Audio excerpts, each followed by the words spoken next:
Kembali bersama kami di Dialog NTV Prime masih membahas mengenai anak di bawah ancaman menguak kasus kekerasan yang terjadi di Daycare Little Aresya di Yogyakarta. Dan masih bersama kami kedua narasumber, ada Ibu Erlina Hadayati Sumardi dari DP3AP2 dan juga Ketua Komisi Perlindungan Anak DIY Silvi Dewayani. Masih terhubung ya Bu Erlina, Bu Silvi.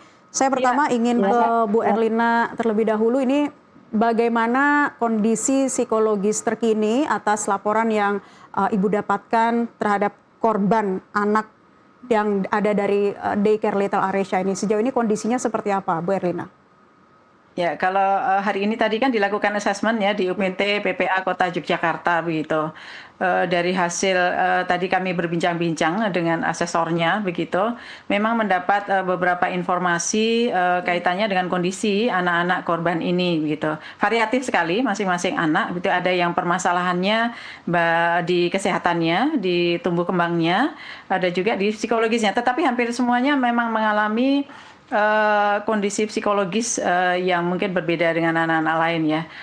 Ada ketakutan misalnya atau menirukan gerakan sesuatu misalnya yang biasa mereka dapatkan sehari-hari di situ.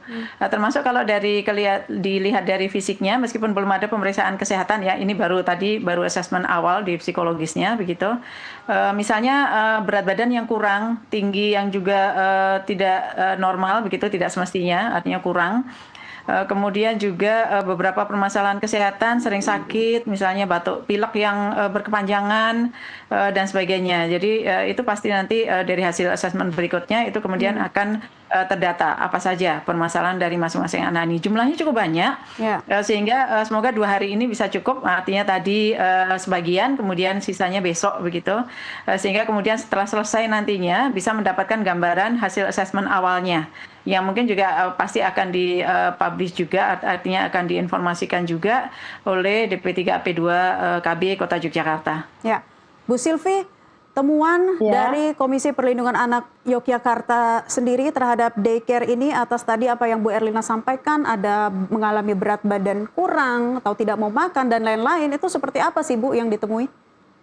Iya, sebetulnya kan karena ini sudah terjadi lama ya. Jadi ini kan akumulatif sehingga anak ini sehari-hari ada di sana dari Senin sampai Jumat, dan itu yang membuat anak-anak tidak mendapatkan asupan gizi yang baik karena memang ada beberapa praktek yang dilakukan oleh daycare ini untuk tidak memberikan gizinya sesuai dengan apa yang dibutuhkan anak.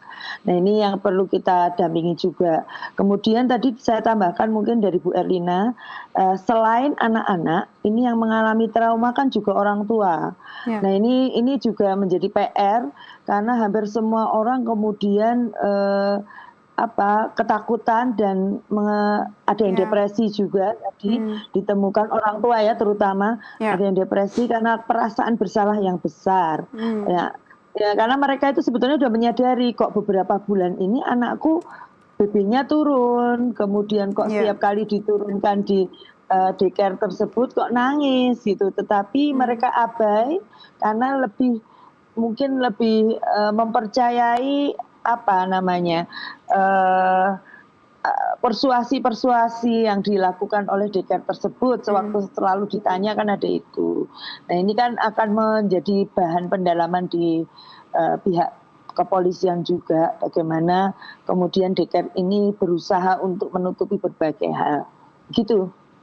Oke, Ibu, dari pihak orang tua sendiri begitu yang Ibu tahu, apakah tidak menemui kejanggalan karena misalnya CCTV tidak bisa diakses real time. Kemudian orang tua diminta memberikan kabar 30 menit hingga 1 jam sebelum menjemput anak. Apakah kecurigaan-kecurigaan seperti itu tidak timbul dari orang tua? Pada saat sebelum terjadi penggerbekan ini memang ada pertanyaan tapi selalu ditepiskan gitu ya. Ada pertanyaan dalam diri tapi selalu ditepiskan. Padahal itu sinyal gitu ya. Sebenarnya CCTV itu nggak ada, Mbak. CCTV itu hanya untuk CCTV di luar gitu ya. Di ini. Jadi kalau untuk ruangan belajarnya tidak ada. Bahkan anak-anak ini di pagi itu kan masih pakai baju gitu ya. Itu difoto, kemudian dianggap belajar ya, disimulasi untuk disimulasikan untuk belajar, kemudian dikirimkan orang tua, ini anakmu begini begini begini gitu ya. Mereka tidak tahu apa sebetulnya yang terjadi setelah itu. Nah, setelah makan siang ini praktek yang paling mengerikan itu tadi, anak-anak diikat dan lain sebagainya. Tujuannya kalau dari pihak daycare mengatakan diikat, tidak menggunakan baju, tidur di lantai, itu seperti apa? Saya mungkin belum menemukan jawabannya, mungkin nanti di press conference Polres ya, karena mereka yang banyak bertanya ya, tapi kan itu dari pandangan mata selama penggerebekan saja ya. Gitu ya kira-kira, dan mereka kemudian mencocokkan nih, loh iya ya, anakku tuh udah berhari-hari, udah berbulan-bulan tuh selalu menangis kalau diajak sekolah. Nah, penyesalan itu muncul setelah penggerebekan. Nah, sekarang penyesalan itu berubah menjadi rasa bersalah dan depresi yang luar biasa. Jadi pendampingan psikologisnya nantinya tidak hanya pada anak, tetapi tentu saja pada orang tua. KPAID juga ikut dalam proses penggerbekan pada hari Jumat lalu ya Bu, betul? Ya, karena Rakortas untuk penggerbekan itu memang inisiasi kami, kemudian kami memasrahkan kepada pihak Polresta karena yang memiliki tanggung jawab kan di Polresta. Jadi kenapa waktu itu kami ada dan mendampingi ya karena laporan ada dan masuk di KPAID ya. Sehingga tentu saja kasus harus kita kawal gitu. Yang Ibu temui selain tadi anak-anak dalam keadaan tidur siang, mungkin makanannya seperti apa Bu, dan apakah ada laporan juga dari tetangga sekitar? Ya, nanti mungkin di press conference akan dijelaskan lebih lebih detail ya. Yang jelas mereka memang tidak mendapatkan asupan seperti yang dibawakan oleh orang tuanya, dan ini yang perlu yang menjadi sumber rasa bersalah juga oleh orang tua pada orang tuanya, karena mereka marah besar pada pihak pasti marah besar. Harus kita kan ini kejahatan ya, kalau menurut saya sudah kriminal murni, melakukan berbagai macam manipulasi untuk mendapatkan tentu saja keuntungannya. Ada manipulasi psikologis yang dilakukan pengguna jasa demi mendapatkan keuntungan. Saya ingin tanya ke Bu Erlina, bukan hanya pendampingan bagi korban anak ini, tetapi juga pendampingan bagi orang tua itu diperlukan. Itu tadi kata Bu Sylvie. Apakah ada, Bu Erlina, sudah mendapatkan informasi sejauh ini? Iya, memang akan begitu. Artinya ada banyak hal yang akan dilakukan begitu. Pertama ini asesmen awal begitu ya. Tadi juga dihadirkan anak dan orang tuanya sekaligus gitu. Artinya untuk mendapatkan informasi yang banyak di dalam asesmen awal. Kemudian juga pasti nantinya selain trauma healing bagi anak yang menjadi korban, juga bagi orang tuanya begitu. Karena tadi seperti yang disampaikan Bu Sylvie, orang tua juga depresi, artinya tertekan, merasa bersalah. Merasa kenapa kok percaya begitu saja ketika dikomunikasikan ini itu begitu ya yang baik-baik tadi oleh pengelola daycare-nya begitu, dan percaya begitu saja, itu kan menjadi rasa bersalah yang sangat begitu ya. Apalagi yang jadi korban itu anak-anaknya sendiri, bahkan ada yang orang tuanya tidak hanya satu anak tetapi dua anak yang dititipkan di situ gitu ya. Dan dalam waktu yang cukup lama, ada yang dari 2 bulan sampai 3 tahun ya Bu Sylvie ya. Iya, betul. Cukup lama di situ gitu. Kakak dan adiknya gitu ya. Jadi kakaknya juga begitu, adiknya juga. Jadi ini ada banyak hal nanti di dalam pendampingan, selain tadi yang sudah saya sebutkan ya, pendampingan psikologis, kemudian juga nanti pendampingan di dalam menjalankan atau melaksanakan kesaksian misalnya di dalam proses hukum. Dan ini kan banyak nanti ya. Anaknya yang terlibat sebagai korban, yang menjadi korban banyak, maka orang tua yang akan menjadi saksi juga banyak begitu. Dan tidak hanya itu, mungkin nanti juga beberapa permasalahan lanjutan gitu, karena ini juga nanti anak-anak ini sudah tidak di daycare yang bersangkutan, sementara banyak diantaranya orang tuanya yang bekerja dua-duanya begitu, sehingga kemudian ada solusi anak ini nanti bagaimana gitu. Baik di dalam proses hukumnya nanti anak harus di mana gitu ya, dititipkannya begitu, dan bagaimana pengkondisian, karena ini orang tuanya kan masih merasa sangat tertekan dan bersalah begitu ya, sehingga sangat mungkin tidak bisa meninggalkan anaknya begitu saja ataupun mempercayakan anaknya untuk dipegang orang lain begitu ya, sehingga nanti harus ada solusi-solusi terhadap pengasuhan anak ini berikutnya. Apa saja tuntutan orang tua korban atas peristiwa ini, terutama terhadap para tersangka yang sudah ditetapkan? Ya, sudah tentu pertama adalah proses hukum terhadap pelaku itu berjalan dan menimbulkan efek jera dan berkeadilan bagi para korban gitu ya. Ya. Karena ini kan dampaknya bagi korban dan orang tuanya bermacam-macam gitu ya. Dan berat juga dirasakan begitu. Artinya nantinya tuntutan hukumnya cukup berat, kemudian juga nanti putusan hukumnya itu juga membuat efek jera dan berkeadilan bagi para korban. Itu pertama. Yang kedua adalah sudah tentu para orang tua menuntut pemerintah melakukan pengawasan dengan lebih baik lagi daycare yang ada begitu, kemudian memberikan informasi yang sebanyak mungkin untuk bisa diakses masyarakat sehingga masyarakat bisa memilih daycare yang memenuhi persyaratan, berizin, memenuhi persyaratan dan sebagainya, melakukan pembinaan dan sebagainya. Kemudian juga tuntutan orang tua adalah bagaimana kemudian pemerintah melakukan pendampingan terhadap korban ini, korban-korban anak ini dengan sebaik-baiknya, optimal, memulihkan kondisi dari anak-anak korban ini, tidak hanya fisik tapi juga psikisnya. Mungkin ada banyak permasalahan yang dialami begitu sehingga nanti tahapan seperti apa yang akan dilakukan oleh pemerintah itu mereka menuntut untuk informasi yang lebih jelas lagi. Biasanya butuh waktu berapa lama, Bu Erlina? Untuk pemulihan korban dalam kondisi psikologis korban anak di bawah usia 2 tahun dan juga orang tua dalam kondisi ini biasanya berapa lama sih dibutuhkan pendampingan? Ya, sudah tentu tidak bisa disamaratakan ya, tergantung dari kondisi masing-masing, tergantung dari dampak masing-masing begitu. Tapi biasanya menurut pengalaman kami yang di dalam layanan korban kekerasan itu cukup lama, apalagi di sisi trauma healingnya begitu ya. Kalau ini karena korbannya anak, sangat mungkin juga di sisi layanan kesehatannya itu juga memerlukan waktu yang tidak sebentar sampai mereka bisa pulih kembali, tumbuh kembang dengan baik begitu. Kemudian untuk anak dan orang tua di dalam trauma healingnya sudah pasti akan panjang begitu sampai kemudian mereka bisa keluar dari rasa tertekannya, rasa bersalahnya, depresinya dan sebagainya, dan anak juga tidak merasa ketakutan lagi, tidak merasa curiga dengan orang-orang asing dan sebagainya, ataupun mereka tidak lagi ketakutan terhadap perlakuan-perlakuan tertentu, misalnya melihat tali, melihat kain gitu dan sebagainya, karena itu menimbulkan ketakutan bagi anak-anak yang mengalami diikat. Miris sekali ya Bu ya, cukup banyak korbannya, ada 53 dari 103 anak. Saya ingin kembali ke Bu Sylvie. Bu Sylvie, sebelum saya bertanya lebih jauh mengenai peran dari KPAID-IY khususnya dalam penanganan kasus ini, Ibu, saya masih penasaran dengan operasional daycare ini sebetulnya. Jadi memang daycare ini menerima anak-anak hanya di bawah usia 2 tahun? Atau rentan usia berapa sih yang sebetulnya diterima? No, mereka ada dari umur, kalau kemarin ada dari 2 bulan, ya. Ya, jadi kelasnya itu kalau saya nggak salah ingat ada 3 ya, ada 3 tempat begitu.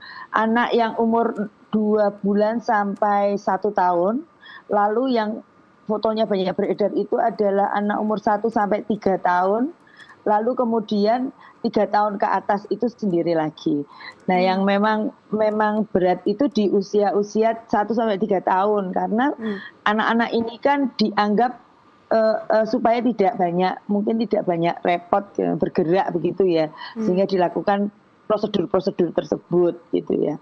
Tapi senyampang itu saya sih melihat bahwa daycare ini memang dibuat tidak untuk menjadi pelayanan pendidikan.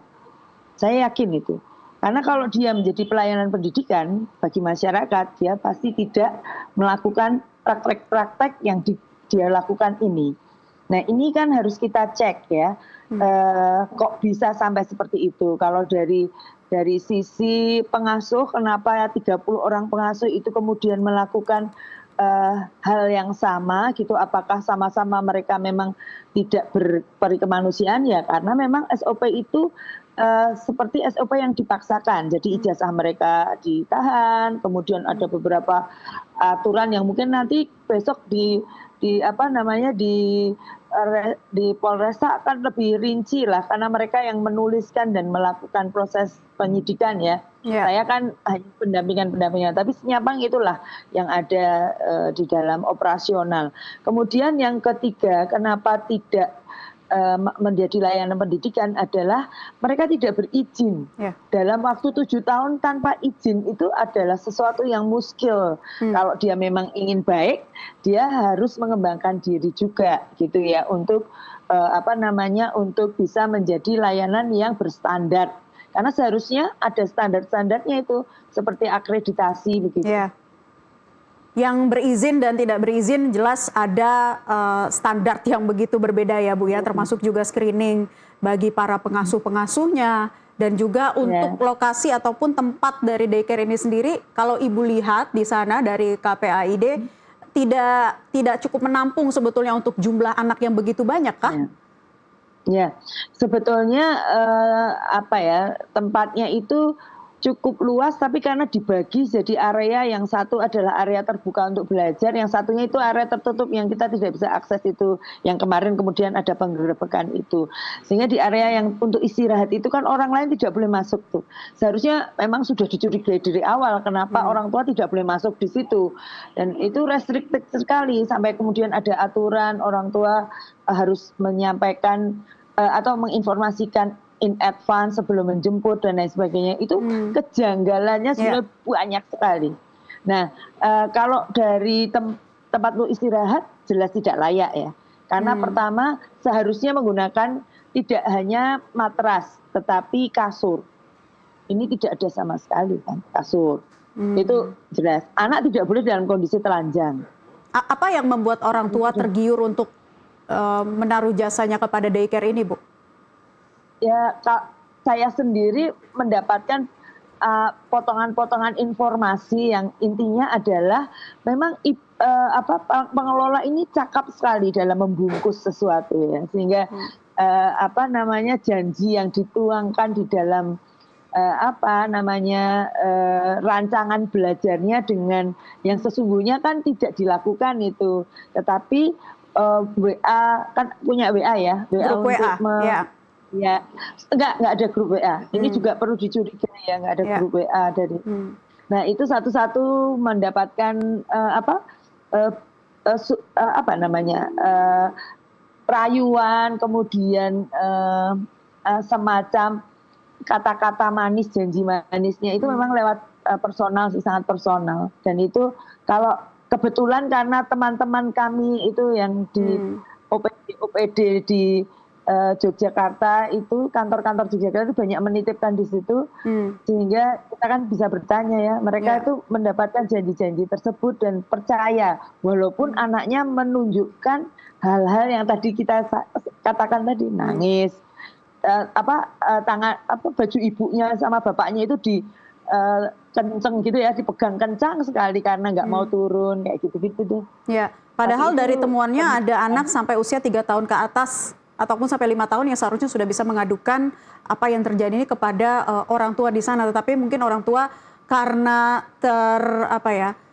tipu daya dengan bahasa yang digunakan oleh para pengasuh ataupun pemilik yayasan ini, maka tidak ada kecurigaan di dalamnya. Tapi kalau yang Bu Sylvie lihat sejauh ini, padahal dari para tersangka ini juga berlatar pendidikan yang lumayan bagus, yang cukup baik begitu, tetapi kalau Ibu melihat ini berarti sudah merupakan tindakan kriminal. Apakah sebelumnya dari para tersangka ini sudah ada juga yang kemudian mengalami kasus ataupun juga kriminal yang mungkin pernah dialami oleh mereka, Bu? Tindak kriminal. Ya, itu ada. Ya, itu kayaknya ada dalam pendalaman dan beberapa netizen malah yang menunjukkan kan, kalau saya malah dapat dari salah satu wali yang kita asesmen ya, bahwa mereka menemukan bahwa pengelola itu dahulu adalah mantan narapidana korupsi dan lain sebagainya. Nah, ini malah dari kecanggihan orang-orang tersebut sih, ibu-ibu yang gemas sekali gitu ya. Tapi anyway ya, memang menurut saya anak-anak ini kan sudah pernah terpapar kekerasan. Nah, ini yang harus kita upayakan untuk menghilangkan semua itu dari mental atau mindset mereka, karena biasanya kalau ada kejadian seperti ini, korban itu bisa berpotensi jadi pelaku. Jadi itu ini dia, yang Bu. harus kita, ini menjadi pekerjaan rumah bersama. Apa yang kemudian akan dilakukan KPAID ke depannya? Ya, fungsi KPAID itu sebagai lembaga pengawasan ya. Jadi dan penerima aduan ya. Jadi kami ini adalah aduan mediasi utamanya dan pengawasan untuk membuat kebijakan-kebijakan di pemerintah. Jadi tentu saja kami mensupport, bekerja sama dan selalu membantu teman-teman OPD. Nah, mungkin saya perlu menjelaskan ya, layanan ini kan ada di Kota Yogyakarta atau masalahnya ada di Kota Yogyakarta, sehingga menggunakan layanan yang ada di Kota Yogyakarta di bawah DP3 AP2KB, yaitu bernama UPT PPA. Ya, Perlindungan Perempuan Anak. Namun karena Kota Yogyakarta ini kemudian memiliki DIY yang luar biasa, Bu Erlina juga membantu sebagai Kepala Dinas DP3AP2KB. Kemudian yang kedua, ini tidak hanya single DP3AP2KB masalahnya, tetapi juga di Dikpora. Maka kami di KPAID ini kan yang punya helikopter view untuk melihat, sebetulnya kalian berdua itu harus bersama, duduk bersama, harus melakukan screening mana sekolah yang tidak berizin dan berpotensial hazard secara psikologis terhadap anak. Gitu. Nah, kemudian inilah yang kita lakukan. Menggabungkan antara Dinas Pendidikan Pemuda Olahraga dan DP3AP2KB untuk melakukan. Bu Silvi tugasnya melakukan pengawasan, kemudian juga memantau apa yang dilakukan dari dinas-dinas terkait. Bu Erlina, evaluasi dari kelalaian yang terjadi apa? Pertama sudah tentu memperbaiki sistem ya, sistem terutama ini untuk perizinan dan pengawasan begitu. Tetapi secara regulasi pun untuk di DIY ini sudah ada perda untuk DIY yang layak anak. Kemudian di kota juga sudah ada perdanya ya Bu Silvi untuk yang Kota Yogyakarta yang juga layak anak begitu. Dan kami memang mendorong semua kabupaten kota di DIY ini untuk menjadi kabupaten kota layak anak dengan tingkatan yang tertinggi begitu. Nah, sehingga upaya-upaya untuk itu selalu kami koordinasikan, artinya selalu rutin. Kami adakan pertemuan-pertemuan mendampingi kabupaten dan kota ini, DP3AP2KB dan Dinsos PPA-nya kabupaten kota di DIY ini untuk menjadi kabupaten kota yang layak anak. Sudah tentu melibatkan banyak sekali sektor untuk kemudian bisa menjadi kabupaten kota layak anak tersebut. Nah, itu perbaikan di semua sektor supaya bisa memenuhi hak anak dan melakukan perlindungan terhadap anak dengan lebih baik, begitu, secara optimal istilahnya.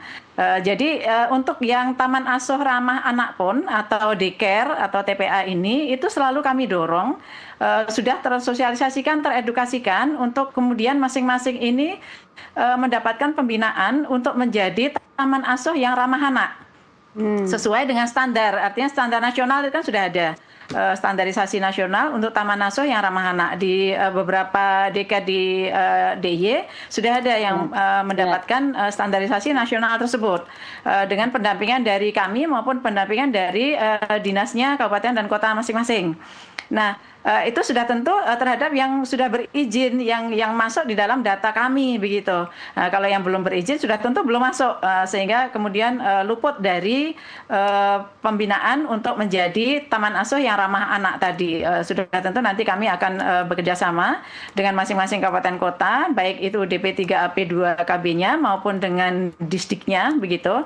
Karena dua-duanya juga masuk di dalam keanggotaan dari Forum Perlindungan Korban Kekerasan atau FPKK DIY, sehingga kemudian terkoordinasikan. Tadi malam pun juga rapat bersama begitu dengan dipimpin oleh Ibu Ketua Pelaksana Forum Perlindungan Korban Kekerasan, Bu Dr. Sari Murti. Ibu, tentu kita tidak ingin mendengar ada kasus serupa terjadi. Ini menjadi tamparan keras dari dinas-dinas terkait, bukan hanya sesuai standar pelayanan atau operasional yang tadi sudah kita bicarakan bersama, tapi perizinannya ya Bu ya, tolong dipantau kembali, harus resmi, jangan sampai luput dari pengawasan dan pemantauan. Terima kasih untuk Kepala Dinas Pemberdayaan Perempuan, Perlindungan Anak dan Pengendalian Penduduk DP3AP2 di Yogyakarta, Ibu Erlina Hidayati Sumardi, serta Ibu Silvi Dewayani, Ketua Komisi Perlindungan Anak DIY. Terima kasih para narasumber sudah bergabung di kesempatan NTV Prime kali ini. Pemirsa, kasus daycare Little Aresya di Yogyakarta jadi pengingat pahit bagi setiap orang tua dan pemerintah tentang pengawasan terhadap institusi pendidikan anak usia dini yang tak boleh setengah-setengah. Mari kita kawal kasus ini hingga keadilan benar-benar tegak demi senyum anak yang tak boleh lagi hilang karena kekerasan. NTV Prime akan kembali usai jeda.